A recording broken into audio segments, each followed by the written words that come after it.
محترم مشرانو د تیر سمودی رایستا ستاسو په حضور کې د لقمان حکیم اغه نصیحتونه چې هغه د څلور زرو انبیاء کرامو سره بطور خلاصه را جمع کړي دي هغه پیښو او غالبا بیا صحبان الهند علامه احمد سعید دهلوی رحمه الله دا غیر نقل فخپل تفسیر کې کړی دی د هغې نصیحتو اول نصیحت داو چې کله یو انسان پر لمانځه و عبادت باندې راسي نو د لمانځه و عبادت په وخت کې د خپل زړه د خپل دماغ حفاظت کول او دویم نصیحت داو چې کله انسان پر خوراکو پر سترخان باندې راسي نو دی وخت کې بیا د خپل حلق او ستوني حفاظت کول او دریم نصیحت داو چې سړی کله په یو مجلس کې راسي یو د گفتگو او د وینا په محل کې راسي بیا د خپل ژبې حفاظت کول نو د ژبې حفاظت کول دا هغه نصیحت دی دا هغه تعلیم دی چې لقمان حکیم د څلورو زرو انبیاء کرامو د تعلیماتو سره نقل کړی دی او د خلاصې په تور دی امت او عام انسانانو ته پیش کړی دی د ژبې حفاظت دا زموږ په امت کې او زموږ د دین په تعلیماتو کې ډېر لوی اهمیت لري او د پیغمبر علیه الصلاۃ والسلام په احادیث او تعلیماتو کې ته ډېر زیات تاکید او تایید راغلی دی او زموږ د سلفو دا مشهور قول هم را نقل دی چې ژبه الله تعالی داسې اندام پیدا کړی دی چې جسمه صغیر و جرمه کبیر چې د دې بدن او جسه دا ډېره کمه ده لیکن د دې څه چې کومې ګناوې پیښیږي او د دې څه چې کوم جرمونه کیږي هغه ډېر لوی بلل کیږي حضرت ابو هريره رضی الله عنه د پیغمبر علیه الصلاۃ والسلام خاص شاګرد دی هغه د پیغمبر علیه الصلاۃ والسلام یو حدیث روایت پیښی امام بخاری رحمه الله په خپل صحیح بخاری کې دا غیر نقل کړی دی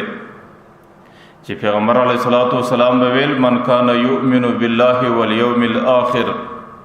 که یو سړی د الله تعالی پر ذات باندې ایمان لري او د قیامت پر ورځ باندې ایمان لري نو دا غي د پاره د خپل ژوند تیرول په داسې طریقه مناسب دی چې فلیقل خیرا او لیصمت که وس کیږي د چا په مخ کې دی د خیر خبره کوي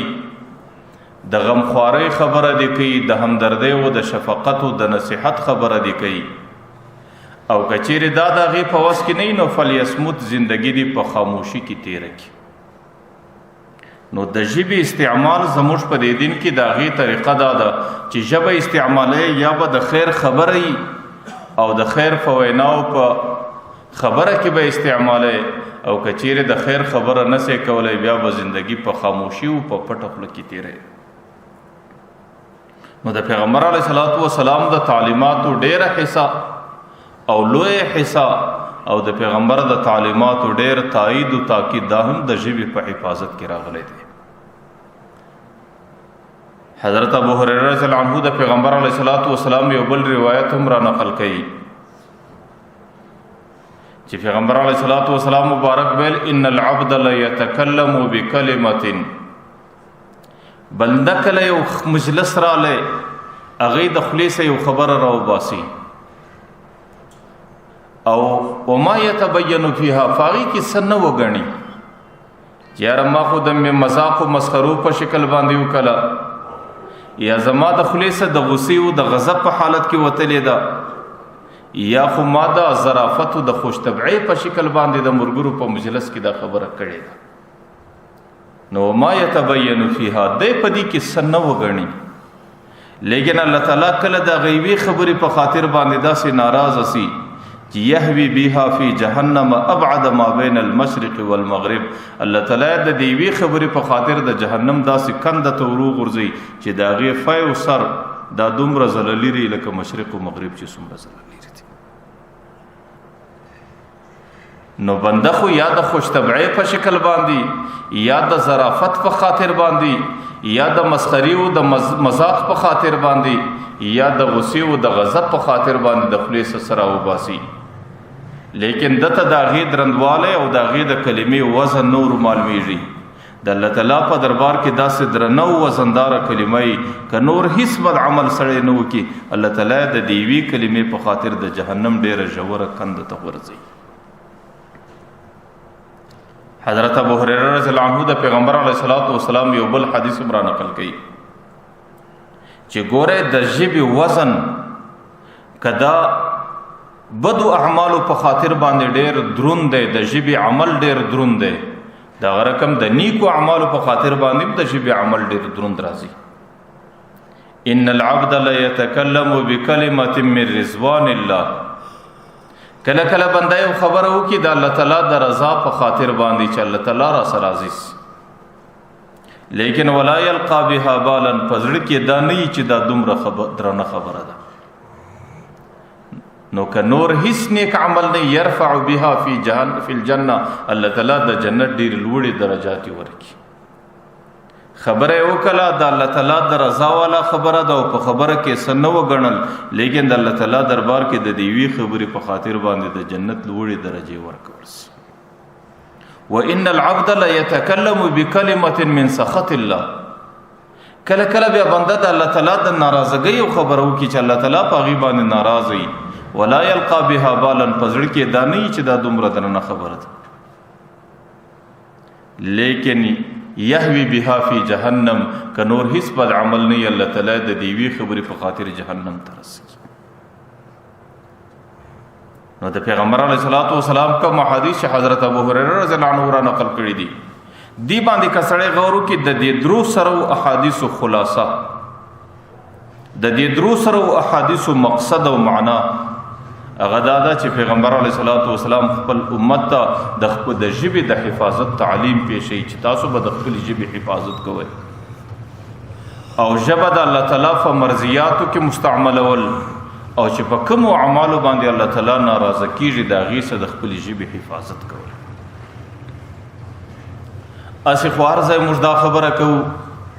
چې د مسلمان د پاره د ټولو څخه مخکینی عمل دا دی چې مسلمان به په خپله زندگی کې د ګناه څخه پرهیز کوي، ځکه د مسلمان ګناهګاره چې په ګناه کې راسي مسلمان د هغې مثال د یو بیمار او ناجوړه دی، او د بیمارو د ناجوړه د پاره چې د بیماری او ناجوړې څخه ځان خلاصوي اولنی عمل پرهیز دی، ځکه دا زموږ د دین تعلیم هم دی چې الوقایة خیر من العلاج، فریض دا در علاج مقدم هم دی، در علاج خیر هم دی. نو چې کله یو سړی په ظاهري بیماری کې راسي نو د هغې دپاره اولنی قدم دی چې فریض به کوي، او دویم قدم باندې بیا دی چې هغوی به علاج و دوا استعمالوي. نو د فریض سره بیا هغه علاج و دوا انسان ته نفع او ګټه رسوي. نو مسلمان چې کله په ګناه کې راسي، په بدعملیو کې راسي، نو د مسلمان د پاره نفلی عبادات کول، منځونه کول، ذکرونه کول، د قرآن تلاوتونه کول، د دې ټولو څخه مخکینی عمل د مسلمان د پاره د ګناه څخه د خپل ځان حفاظت دی. چې سړی کله د ګناه څخه حفاظت وکړي د خپل ځان، بیا وده ته ذکر هم نفع رسوي، بیا وده ته د قرآن تلاوت هم نفع رسوي، بیا وده ته نفلی عبادات هم نفع رسوي، بیا وده ته خیر و خیرات هم نفع رسوي. ځکه د مسلمان شان به اولنی دی چې هغوی به په خپله زندګي کې د ګناه څخه حفاظت کوي او د ګناه څخه به پرهیز کوي. پر دویم قدم باندې چې کله د ګناه څخه پرهیز رالی، بیا د بنده دپاره د نیکو اعمالو درجه ده چې بیا به په نیکو اعمالو کې راځي. نو په ګناهو کې بیا خاص کر بعضې ګناهونه د انسان هغې داسې چې د انسان څخه بغیر د فکره صادریږي، د انسان څخه د لاپرواهۍ په حالت کې صادریږي، د انسان څخه د مذاق و مسخرو په شکل کې صادریږي، د انسان څخه د غصې او د غضب په حالت کې صادریږي. هغه ګناوې دي چې د هغې تعلق د دې ژبې سره دي. ځکه پیغمبر علیه الصلاۃ والسلام د تعلیماتو اهم او بنیادی خبره دا ده چې من کان یؤمن بالله والیوم الاخر، که سړی پر خدای او آخرت باندې ایمان لري نو د ټولو څخه مخکې د خپل ژبې حفاظت کول، نو فلیقل خیرا، په دې ژبې دې د خیر خبره کوي، او لیصمت، یا د زندگی په خاموشي او په پټه خوله کې تېروي. بس تاسو ګوره ژبه د انسان په بدن کې د الله تعالی د طرف ډېر لوی انعام او نعمت دی چې د نطق او د گویایي یو خودکاره ماشین لګېدلی دی چې د ابتدا د پیدایش سونی سے بیا در مرګ پورې ستا سره چلیږي او په دومره اتباع باندې ستا سره روانه ده چې دا دماغ کومه خواته اراده وکړي دا ذهن کومه خواته جذبه ښکاره کړي ژبه دستي د هغې تلفظ او اظهار او ښکاروالی کوي بس. لیکن چونکې ما او تا ته الله تعالی دا نعمت په مفته کې راکړی دی پر دې باندې زما او ستا څه پیسه او قیمت نه دی لګېدلی او پر دې باندې ما او تا څه ستړی او مصیبت او پریشاني او غم نه دی برداشت کړی نو ځکه د دې نعمت زما او ستا سره قدر نشته. دا په دنیا کې قانون دی چې کم نعمت انسان ته په مفته کې میلاوس او پر هغې باندې د سړي قیمت نه ولګېږي پر هغې باندې د انسان ستړیا رانسي او پر هغې باندې انسان د تکلیفاتو سره مخامخ نسي نو د هغه نعمت قدر بیا د انسان ته نور معلومیږي. نو ځکه نن د ژبې قدر زما او ستا سره نسته چې دا څنګه نعمت دی. د دې پوښتنه د دې قدر تاسو د هغه چا څخه پوښتنه وکړئ چې کوم څوک الله تعالی د دې نعمت څخه محرومه کړی دی چې هغې د خپل زړه جذبات په دې ژبه باندې نسي ښکاره کولی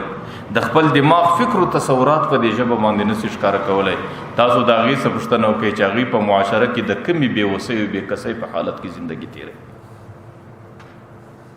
نو چې کم څوک الله تعالی د ژبې د نعمت څخه د نطق د نعمت څخه د گویایي د نعمت څخه محروم او بې نصیبه ګرځولی دی د دې نعمت قدر در حقیقت د هغې سره دی او تاسو د دې نعمت د قدر پوښتنه د هغې سره وکړئ.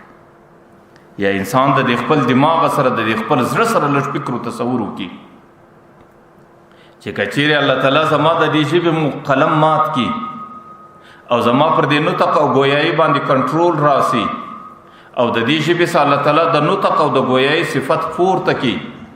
نو بیا زما د زړه جذبات زه نسم ښکاره کولی معاشره کې زما د دماغ ارادي او خیالات زه نسم ښکاره کولی بیا به پر ما باندې کوم د بېوسۍ او بېکسۍ حالت را رواني.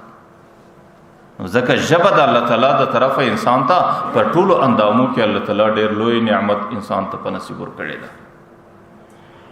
او بیا ګورئ الله تعالی عجیب زموږ سره احسان کړی دی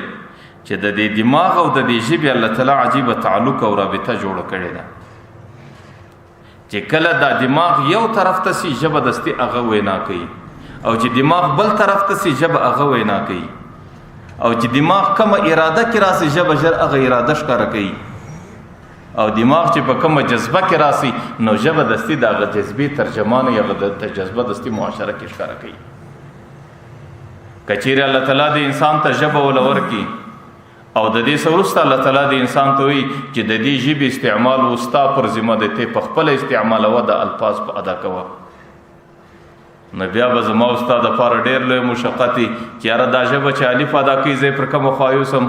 ژبه چې کله با ادا کوي زه پر کومه خوا یوسم ژبه چې کله جیم ادا کوي زه پر کومه خوا یوسم نو بیا به ما او تا په یو مشقت کې مبتلا په یو تکلیف کې مبتلا په یو ستړي کې مبتلا انسانان بلل کېږو. لیکن د الله تعالی داسې عظیم احسان دی د الله تعالی داسې کرم دی د الله تعالی داسې رحم دی د الله تعالی د انسانیت سره داسې وسیله او اسانی ده چې الله تعالی د ژبې برای راست تعلق د دماغ سره جوړ کړي چې دماغ کومه خواته اراده کوي ژبه دستي هغه وینا ښکاره کوي. نو ما مخکې درته ویل چې دې ژبې د دې نعمت حاصلېدل ما او تا په اجرت او په مزدوري نه دي کړي ما او تا په قیمت او په عوض باندې نه دي کړي ما او تا په ستړې او په مشقت باندې دا ژبه ځان له نه ده پیدا کړې نو ځکه ما او تا د دې ژبې مالکان نه یو دا ژبې مالک د دې ملکیت دا د الله تعالی د ذات سره دی د دې ژبې مالک الله تعالی دی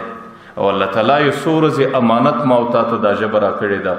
او دا د نطق صفت او د گویایي صفت یې راکړی دی چې د ابتدا څخه ونیسې تر مرګه پورې دا زما امانت دی ستا سره پروت دی ته استعمالوه او دا قانون دی چې د یو چا امانت د سړي سره پروتي نو هغه صاحب د دې امانت چې مالک د دې امانت دی که د دې سړي امانت د هغه مالک پر رضا باندې برابر چلیږي نو بیا مالک په دې باندې راضي او که تا د یو چا څخه امانت راوړی چې هغې کومه طریقه درته ښکاره کړې ده چې داسې به استعمالی ته د هغې برخلاف استعمالی نو هغه مشین هغه شی امانت هم خرابېږي او په دې باندې صاحب د امانت هم ډېر ناراضه کېږي. نو دا امانت او د دې ملکیت د الله تعالی سره دی، زما او ستا سره امانت ده. که اوس دغه د الله تعالی امانت د الله تعالی د رضا مطابق استعمال کو، بیا خو به الله تعالی را سره راضي او بیا به الله تعالی زموږ څخه خوشحاله وي، بیا به د دې امانت د صحیح استعمال په عوض کې الله تعالی زما او ستا دپاره نجات او زما او ستا دپاره خپله رضا په نصیب کوي. لیکن امانت دی د الله تعالی په ملکیت کې دی د الله تعالی، ما او تا ته د امانت په شکل راکول سوی دی چې اوس د الله تعالی په رضا باندې نه چلو، د الله تعالی په ناراضگی کې استعمالو، بیا خو الله تعالی ناراضه کیږي، بیا الله تعالی ما او تا ته په غضب کیږي، بیا به د دې امانت د غلط استعمال په شکل باندې الله تعالی زما او ستا د فاره سزا او د جهنم عذابونو انتخابوي. نو ځکه ژبه دا د الله تعالی ملکیت دی او زما او ستا صرف امانت کې دی، نو ما او تا په دې باندې مکلف یو چې دا د الله امانت به د الله تعالی د رضا مطابق چلو، او چې کله د الله تعالی د رضا مطابق وچلې بیا الله تعالی په دې باندې څومره راضي کیږي، الله تعالی په دې ژبه کې څومره غټ کمال یې شی دی. ما اوس مخکې درته ویل په دې ژبه دې یوه کلمه راویستله، ان العبد لا يتکلم بکلمة من رضوان الله، د الله تعالی د رضا یوه کلمه دې راویستله، ولا یلقا بها بالا، په زړه کې دې څه تصور نه و چې دا څومره لویه کلمه ده، لیکن که نور هیڅ نیک عمل نه در سره یرفع بها فی الجنه، الله تعالی د جنت لوړې درجات درکړي. ځکه د الله تعالی مشین دی، د الله تعالی ملکیت دی، الله تعالی درکړی امانت دی، د الله تعالی د رضا مطابق دی استعمال کوي. تاسو ګورئ د ژبې عجیبه کمال دی، یو سړی دی د هغې ټوله زندگی پر کفر باندې روانه، د هغې 100 کاله عمر پر کفر باندې تیر کړي، لیکن د 100 کاله زندگی وروسته الله تعالی یو ځل د شهادت د کلمې توفیق ولا ورکړي چې اشهد ان لا اله الا الله واشهد ان محمد رسول الله. نو الله تعالی هغه سړی د کفر د دایرې څخه د یوې کلمې په ذریعه باندې د اسلام دایرې ته را داخل کړي، او چې په 100 کاله کې څومره بد عملی د دې سړي څه سوي وي، د الله تعالی څومره نافرمانی سوي وي، که هغه د زنا په شکل ده، که هغه د کفر په شکل ده، که هغه د شرک په شکل ده، که هغه د هرې نافرمانی په شکل ده، الله تعالی پر هغې ټولو باندې اوبه تېرې کړي. بس دا د چا کمال دی؟ دا صرف د دې ژبې کمال دی چې د ژبې یوه کلمه ادا کړه، د هغې په خاطر باندې الله تعالی د 100 کالو ګناه مغفرت کړي. هغه سړی مخکې د دې ژبې د کلمې د ادا کېدو څخه مخکې کافر و، اوس دې ته مسلمان ویل کېږي. مخکې د الله تعالی مبغوض و چې الله تعالی بغض ورسره کوي، اوس د الله تعالی محبوب بلل کېږي. او مخکې جهنمی و، اوس د الله تعالی جنتی بلل کېږي. الله تعالی دې سړي ته جنت ورکړي. دا دومره عظیم انقلاب د دې سړي په زندگی کې چې د ایمان څخه کفر ته رالی، د الله تعالی د بغض څخه محبت ته رالی، او د جهنم څخه جنت ته رالی. دا د چا کمال دی؟ دا صرف د دې یوې ګولې غوښې د ژبې کمال دی. نو که چیرې ژبه د الله تعالی د رضا مطابق سړی استعمال کی، بیا په معمولی کلمه باندې الله تعالی د انسان ډیره غټه اجر او ډیر غټ ثواب په نصیب کوي، او الله تعالی انسان ته خپل رضا ورکوي. د پیغمبر علیه الصلاۃ والسلام حدیث مبارک دی چې سړی مؤمن سي د ایمان راوړلو څخه وروسته صرف د یوه جمله په ژبه ادا کړي چې سبحان الله. بس د پیغمبر علیه الصلاۃ والسلام وایي تملأ نصف المیزان، چې د قیامت په میدان کې د انسان اعمال تلل کېږي، دا یوه کلمه د ترازو نیمه تله ډکوي. حدیث البطاقه کې راځي چې پیغمبر علیه الصلاۃ والسلام یو سړی به د قیامت میدان له راولي، د هغې سبب په دنیا کې ګناهونه سوي او بد عملی به سوي، د هغې ګناهونه او بد عملی به د تهامه د غره غوندي، او دا به ټوله د ترازو په یوه پله کې کېږدي. نو هغه سړی به د جنت څخه ناامید سي چې د دې دومره ګناهونو سره او د دې دومره وزني اعمالو سره چې هغوی د غرونو په مثل باندې زما هغې پراته دي، دا زما سره به څه عمل چې د دې مقابله به وکړي. چې کله ملایکې د دې سړي په زندګي کې وګوري یو څه نسته، آخر به یو ملایکه د یو کونج څخه معمولي کشنۍ پرچې راواخلي، او دا پرچې به د ترازو په دې بله تله کې کېږدي. د دې یوې پرچې به دومره وزن چې دا تله به کښته سي، دا نور تله چې څومره د غرو غوندې بد اعمال دي دا به په هوا باندې ګرځي. نو هغه سړی به حیران سي چې یا الله دې کې کم کمال دی په دې پرچې کې. نو ملائکه ورته دا هغه کلمه ده چې تا په خلق باندې ادا کړې و چې لا اله الا الله محمد رسول الله. د هغه کلمې دا کمال ده کدا څو ټول مزکی او اسمانونه دا په یو فلک کې کښېږ دي. دا کلمه چې تا ادا کړه د دې وزن پر دې ټول باندې درود دی. نو دا د چا کمال دی؟ په چا سره ادا کیږي؟ په دې ژبه سره ادا کیږي. د بخاری شریف اخیرنی حدیث دی، پیغمبر علیه الصلاۃ والسلام وایي کلمتان خفیفتان، دوی کلمې دی هغه ډېرې سپکې دي، په ادا کېدو کې اداینه په ډېره اسانه باندې کیږي. حبیبتان الی الثقیلتان فی المیزان، په تلو په ترازو کې ډېرې درنې دي چې کله دی یو طرف تک کښېږدي دا ټول مځکې او اسمانونه وزن نشي برداشت. او حبیبتان الی الرحمن، الله تعالی ته ډېرې محبوبې کلمې دي. کمی کلمې دي؟ سبحان الله وبحمده سبحان الله العظیم.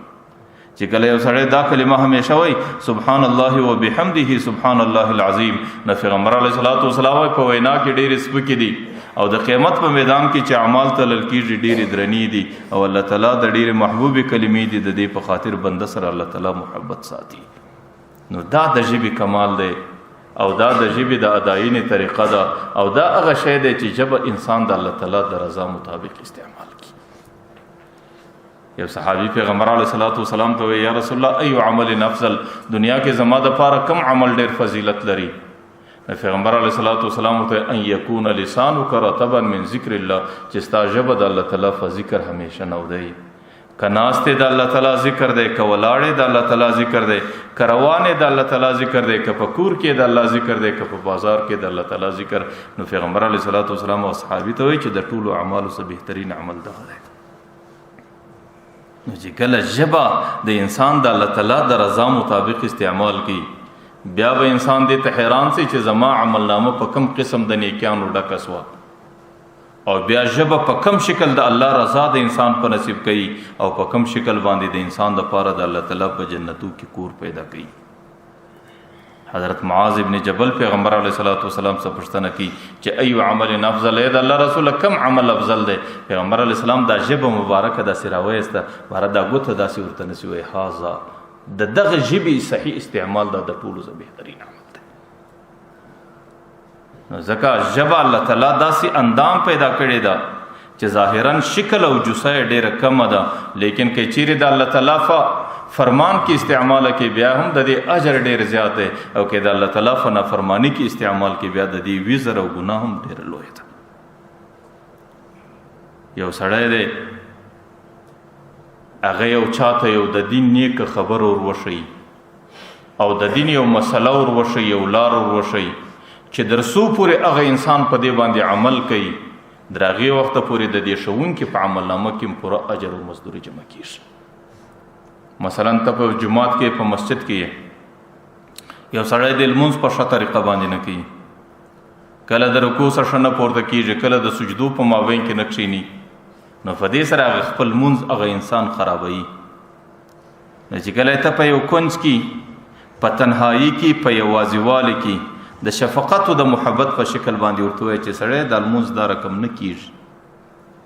نو ته چې کله اودس وکې او په دومره مشقت باندې مسجد ته راسې او په مسجد کې بیا د لمانځه کولو اراده وکې، نو بیا داسې نه وي چې د لمونځ تاله په آخرت کې په ښه در نسي. نو د لمانځه کې لږ احتیاط کوه، په دې لمانځه کې لږ سکون کوه، د لمونځ لږ په ښه طریقه کوه. خو ما درته ویل دا خبره یې په تنهایی کې، دا خبره یې د محبت او شفقت په خاطرې هغې سړی په دې خبره باندې عمل وکړي او د خپل لمونځ صحیح کړي چې در مرګه پورې دا سړی څومره لمونځونه کوي، پر دې لمونځو باندې چې دې لمونځ کوونکي ته څومره ثواب ورکول کېږي، الله تعالی د دې ښوونکي په عمل نامه کې هغومره ثواب جمع کوي. اوس دا کمال د چا دی؟ دا د ژبې کمال دی چې صرف یو معمولی خبره دی یو چاته وکړه، بیا چې در مرګه پورې د هغې څومره لمونځونه دي چې هغې ته پر لمونځو الله څونه ثواب ورکوي، د غومره ثواب الله تعالی در مرګه پورې د ده در مرګه پورې تا ته پر دې ښوونه باندې درکوي. یا یو سړی دی په یو پریشانی کې دی، په یو غم کې دی، په یو مصیبت کې دی او ته ورلې د دې ژبې په وینا سره، د دې ژبې په کلامو په مکالمه سره د هغه سړي د غم د لرې کولو، د پریشانۍ د لرې کولو، د هغه سړي د تسلی دپاره دې چند کلمات ادا کړي. نو که چیرې د هغه سړي ستا په وینا باندې څه غم سپک سي او د هغې څه تسلي وسي، نو ستا دپاره د قیامت په میدان کې باعث د ډېر لوی اجر او ثواب ګرځي. پیغمبر علیه الصلاۃ والسلام حدیث مبارک دی من عزا سکلا کسا بردن فی الجنه، د یو زنانې بچی ورک دی یا وفات شوی دی، نو هغې هغه زنانه د خپل بچي متعلق ډېره غمجنه ده او تراله د هغې په کور کې د تسلی او د تعزیت په خاطر یو څو د تسلی جملې هغې ته ادا کړي او دا ستا په جملو باندې د هغې په دې غم کې لږ سپکوالی رالی، نو پیغمبر علیه الصلاۃ والسلام وایي د دې جملو په عوض کې کسا بردن فی الجنه، الله تعالی به د جنت لباس در اغوندي او دا قانون دی چې د جنت لباس د جنت بغیر بل ځای نه وي. د دې معنا دا ده چې د جنت کې به الله تعالی زندگی درکړي. تفسیر ابن کثیر یو حدیث را نقل کړی دی، هغه وایي د یو سړي بچی شهید نو هغه سړی د دې خپل بچي متعلق ډېر غمجن دی، یو بل سړی رالی د دې بچي پر شهادت باندې هغې ته یو څه د تعزیت او تسلی کلمات ادا کړي او د هغې تعزیت او تسلی په خاطر باندې د هغې په دې غم کې لږ سپکاوی رالی،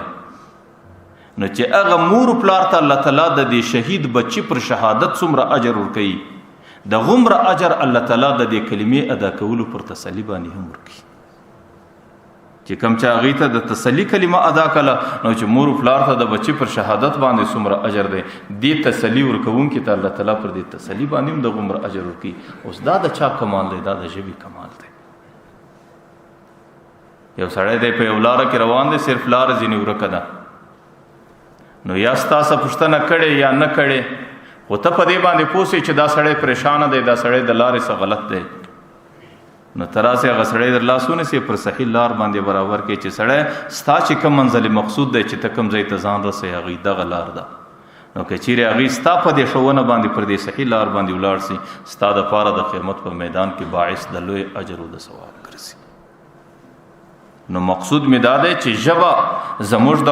سلفو دا قول دی چې د هغې جسم او بدنه خو ډېره کمه ده، لیکن د هغې جرم او د هغې نیک عمل دا ډېر زیات دی. که په جرم کې استعمال کې بیا جرم د نورو اندامو په جرم نه ګډېږي، او که په نیکو اعمالو کې استعمال کې بیا نیک اعمال د نورو اندامو په نیکو اعمالو نه ګډېږي.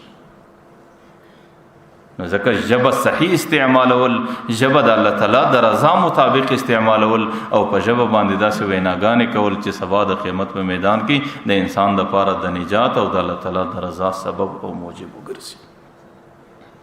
لیکن خدا نه خواسته که دا ژبه د سړي څه غلطه ولاړه سي، بیا خو چې په صحیح استعمال کې څومره اجر دی، د هغې څه زیات اجر دی، د هغې څه زیات عذاب د ژبې په غلط استعمال کې دی. د پیغمبر علیه الصلاۃ والسلام حدیث دی چې د قیامت په میدان کې چې څومره انسانان جهنم له ورځي،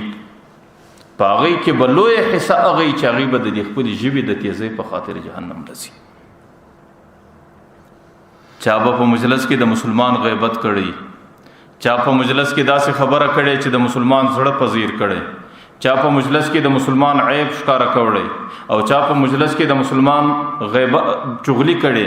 او چا په مجلس کې مسلمان ته په دې خپله ژبه باندې تکلیف ورکړی. نو دا ټول هغه اسباب دي چې د قیامت په میدان کې انسانان پړ مخې په جهنم کې د دې اسبابو په وجه باندې راځي.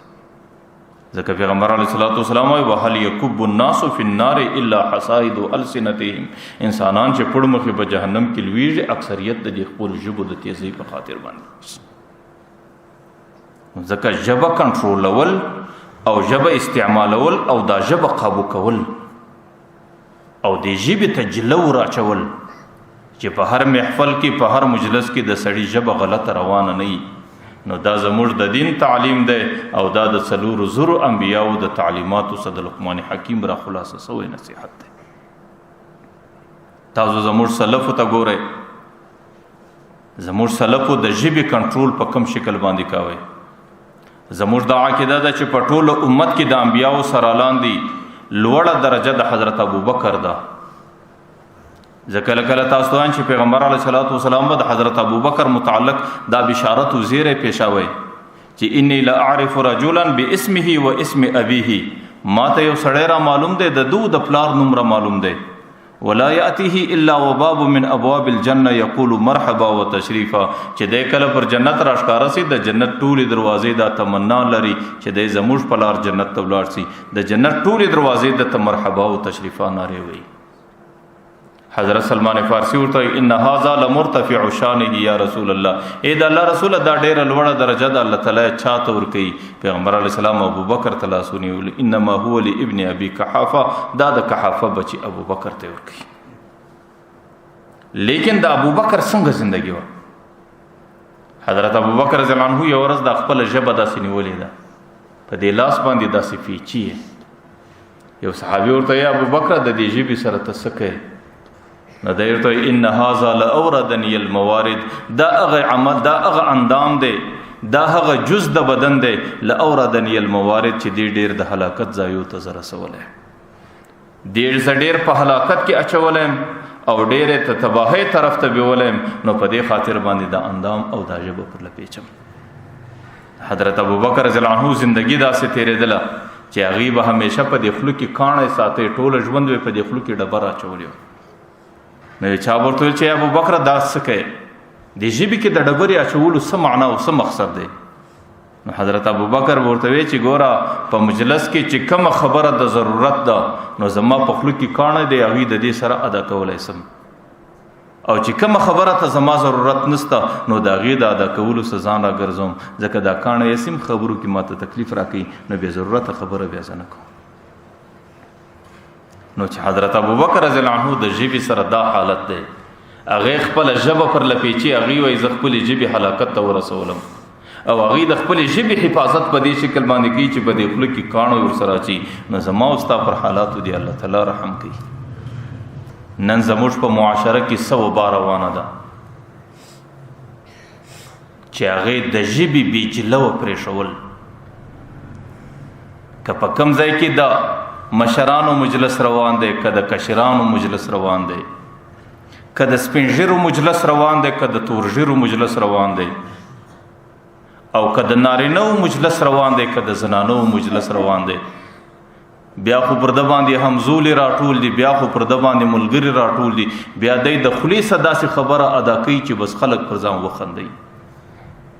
بیا دی کوشش دا کوي چې مجلس ته دی تازه خبره پیش کړي، که د درواغو په شکل وي، که د رښتیاو په شکل وي، که په هغې کې د مسلمان غیبت وي، که په هغې کې د مسلمان دلازاري، دی د ځان دلاوري او تکړهوالی دا بولي چې مجلس ته داسې خبره پیش کړي چې خلک د ده پر مجلس باندې وخاندي یا د ده مجلس ته متوجه سي. نو دا زما او ستا په مجلس کې یو وبا روانه ده.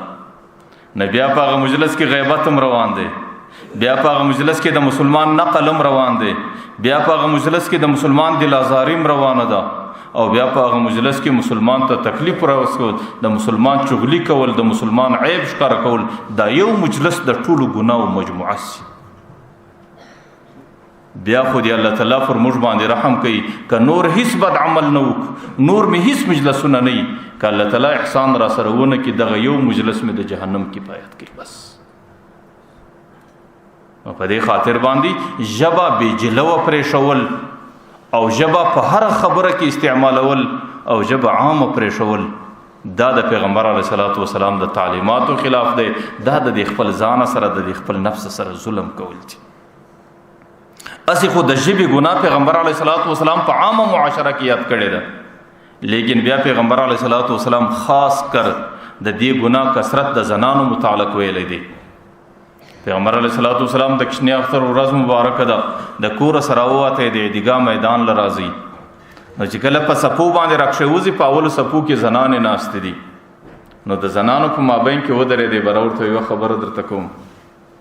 ورته انی اریتکن اکثرکن اهل النار، ما د معراج په شپه باندې ولیده ستاسو اکثریت په جهنم کې وست. نو زنانو ته وایي چې ما د معراج په شپه باندې ستاسو اکثریت په جهنم کې ولید. هغه یو زنانو ورته فبما یا رسول الله، دا الله رسول هغې وجه څه وله؟ نو پیغمبر علیه الصلاۃ والسلام دوی وجې ورته ذکر کوي، وایي تکسرن اللعن و تکفرن الطعن، تاسو لعن طعن ډېر کوئ او تاسو د خپل خاوند ناشکري ډېره زیاته کوئ. تاسو اوس ګورئ دوی ګناوې پیغمبر علیه الصلاۃ والسلام هغه زنانو ته ښکاره کوي. که سړی پر دې باندې غور وکړي، د هغه دواړو ګناو تعلق د دې ژبې سره دی. یو تاسو په خپلو مجلسو کې لعن طعن ډېر کوئ، یوه د بلې غیبت ډېره کوئ، او یوه پر بله باندې طعني او پیغرونونه ډېر پیښوئ، او یوه د بلې د زیرېدو دپاره خبرې ډېرې کوئ، او وتکفرن العشیر، تاسو د خپل خاوند ناشکري کوئ. نو دا هغه ګناوي دي چې د هغې په خاطر پیغمبر علیه صلات وسلام زنانو ته وایي ستاسو اکثریت ما په جهنم کې ولیدلی. اوس که سړی پر دې باندې غور وکړي چې د دې وجه څه وه، نو د هغې د دواړو وجه دا وه چې زنانو هغه خپله ژبه بغیر د کنټروله استعمالوله او زنانو هغه خپله ژبه په قابو کې نه راوستله. حضرت سهل بن سعد یو صحابي دی، د پیغمبر علیه صلات وسلام سره ناست دی. نو پیغمبر علیه صلات وسلام ورته وایي من یضمن لی ما بین لحییه و فرجه نو اضمن له الجنه. که زما په امت کې یو سړی ماته د 2 اندامو ضمانت راکړي چې دا 2 اندامه به زما څخه غلط نه استعمالیږي، نو زه اوس د مځکې پر مخ هغې ته اوس د جنت ضمانت لیکلی ورکوم. هغې کم اندامونه دي مابین لحیې؟ اول دا ده چې د دې 2 زامو په مابین کې کومه ژبه ده. که چیرې په دنیا کې یو امتي ماته دا لیکلي راکړي چې زما ژبه به غلطه نه استعمالیږي. و مابین فرجه چې د سړي د زنګنو په مابین کې کومه شرمګاه ده، که چیرې یو سړی د خپلې شرمګاه د حفاظت ماته ضمانت راکړي، نو پیغمبر علیه صلات وسلام ورته اضمنوا له الجنه، زه اوس د دنیا کې هغې ته د جنت ذمواري او ضمانت لیکم. نو د شرمګاه حفاظت کول او د ژبې حفاظت کول دا دواړه د جهنم د جنت د تللو یو سبب پیغمبر علیه السلام بللی دی. نو که دې کوم سړی وګوري نو د خپلې ژبې حفاظت چې دی دا زموږ په دین کې نیم باب دی. چې کم سړی د ژبې حفاظت وکړي هغې زموږ په دین کې د زندګۍ د نیمو ګناو څخه حفاظت وکړي. نو په دې خاطر باندې ژبه کنټرولول او ژبه په حفاظت کې راوستل او د ژبې ته جلور اچول دا د پیغمبر علیه صلات وسلام د تعلیماتو یو حصه وه. حضرت مشکات شریف حدیث دی، حضرت عقبه ابن عامر د پیغمبر علیه صلات وسلام څخه پوښتنه کوي یا رسول الله من نجات؟ د انسان دپاره نجات په څه کې دی؟ نجات معنا خلاصون، د الله تعالی د عذاب څخه لرې کېدل او د الله تعالی رضا پیدا کول، دي ته نجات ویل کېږي. ای د الله رسوله نجات په څه کې دی؟ پیغمبر علیه صلات وسلام 3 خبرې ورته کوي. یوه خبره دا ورته کوي چې املک علیک لسانک. اوله خبره دا ده چې دا د ژبې خپل ځان مالک، دا ژبه په خپل قابو کې راوله، دا ژبه په خپل کنټرول کې راوله، د ژبې ته جلور واچوه، د ژبې ته مهار واچوه. د پیغمبر علیه صلات وسلام د نجات په نسخو کې اوله نسخه د خپلې ژبې ځان مالک ګرځول. لکه د عربي ادب لویه مقوله هم دا ده چې لسان العاقل فی قلبه، د هوښیار سړي ژبه په دې زړه کې، او وقلب الجاهل فی فیه، او د ناپوه د نادان سړي زړه په دې ژبه کې. د هوښیار سړي ژبه په دې زړه کې، دا خبره دې زړه ته ورشوه کې په دې زړه کې پر لو ګرځي چې یا دا خبره د کولو ده که نه ده، چې کله د کولو یي د هغې څه وروسته بیا د ژبه راباسي. لیکن د جاهل سړي ژبه زړه په دې ژبه کې چې بس پر خوله باندې راله، ګواکې پر زړه باندې راله، زړه او خوله سره یو ځای دی چې څنګه در خوله ووته هغسې ووتل. نو ځکه د ژبې کنټرولول اوله خبره دا د نجات ذریعه ده او دا د نجات نسخه ده. او د ژبې لوی کنټرول دا دی چې سړی د ګناه د خبرو سره وګرځي او د خپله ژبه د استغفار او د توبې کښلو په ذریعه کې استعمال کړي. پیغمبر علیه صلات وسلام وایي من لزم الاستغفار، چې کوم سړی استغفار پر ځان باندې لازم کړي چې زه به په ژبه استغفر الله ډېره وایم،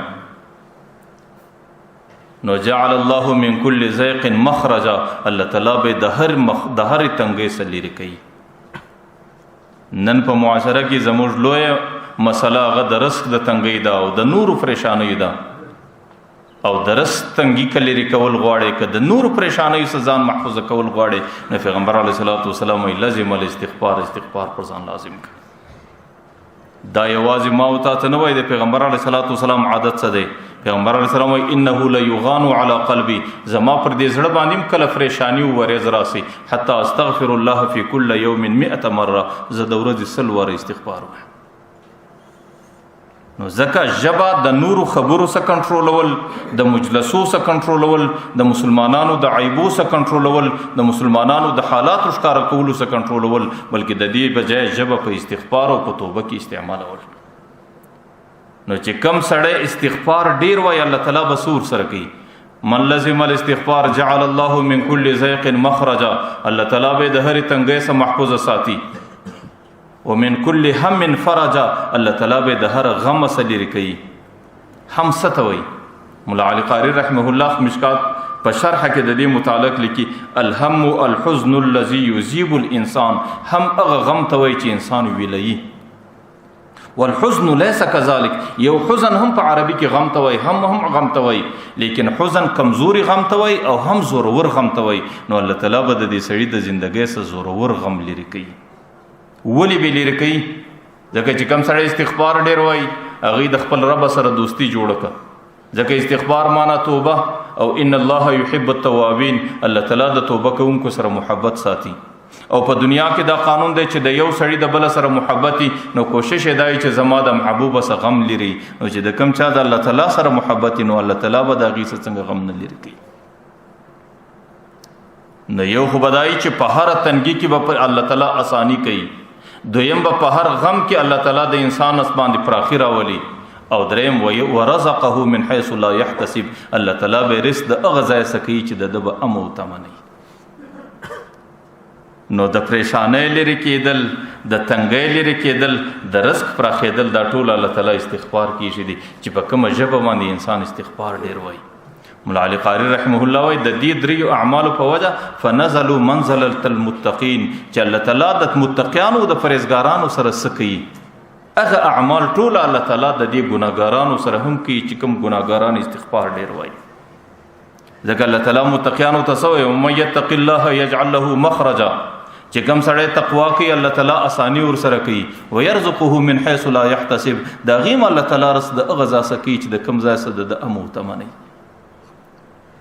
ځکه حضرت عقبه ابن عامر چې کله د پیغمبر علیه الصلاۃ والسلام څخه پوښتنه کوي چې یا رسول الله من نجات پس کې دی، د پیغمبر علیه الصلاۃ والسلام اوله خبره دا ورته کوي املک علیک لسانک، د دې ژبې ځان مالک او ژبې ته جلور واچوه او ژبه په کنټرول کې راوله، او ژبه د الله تعالی په ناراضګۍ کې مو مستعمله وه. او دویم څه وکړه ولیسع بیتک، زندگی د کور په کونج کې تیره کړه، بغیر د ضرورت د چا مجلس له مورځه، بغیر د ضرورت د چا محفل له مورځه، بغیر د ضرورت د چا ګپې له مورځه، بغیر د ضرورت د چا سره مخ کښېنه. مولا علی قاری رحمه الله د دې حدیث په شرح کې څه لیکي؟ آخر وای هذا زمان السکوت وملازمة بالبیوت والقوت والصبر بالقوت حتى يموت. وای خلکو دا زمانه د پټ خولې د پټ خوله ګرځي، وملازمة البیوت د کورو په کنجانو کې کښېنئ، او په خپل رزق باندې د خپل مرګ پورې قناعت او صبر وکړئ. والقناعة بالقوت حتى يموت. نو عقبه ابن عامر ته دویمه خبره پیغمبر علیه الصلاۃ والسلام دا کوي چې سړی کچيري نجات غواړي، دویمه خبره دا ده چې ولیسع بیتک، د کور په کونج کې زندگی تیره کړه. او دریمه آخري خبره ورته کوي، ورته وابکی علی خطیئتک، پر دې خپلو ګناو باندې الله تعالی ته ژړا وکړه چې څومره درڅه سوي دي، چې څومره ژبه په لاوبالي کې درڅه استعمال سوې ده، او چې زندگی دې څنګه تیره سوې ده، او په زندگی کې څومره نافرمانی درڅه سوي دي. بس اوس نو پر هغې باندې د ژړا وخت دی، وابکی علی خطیئتک، پر هغې باندې ژړا وکړه. لیکن که ژړا نه درځي، حضرت سعد ابن ابي وقاص ډېر لوی صحابي و، په عشرو مبشرو کې چې پیغمبر علیه الصلاۃ والسلام د جنت زیر ور باندې کړي، او سعد ابن ابي وقاص احد العشره و اخر العشره، په ټولو عشرو مبشرو کې اخرنۍ دی وفات.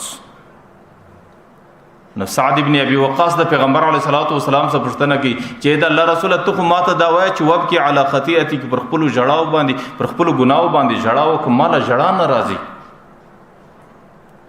نو دی کله کله د خپل ځان صفت په کوي سعد ابن ابي وقاص وایي كنت ثالث الاسلام، زه په اسلام کې دریم نفر وم،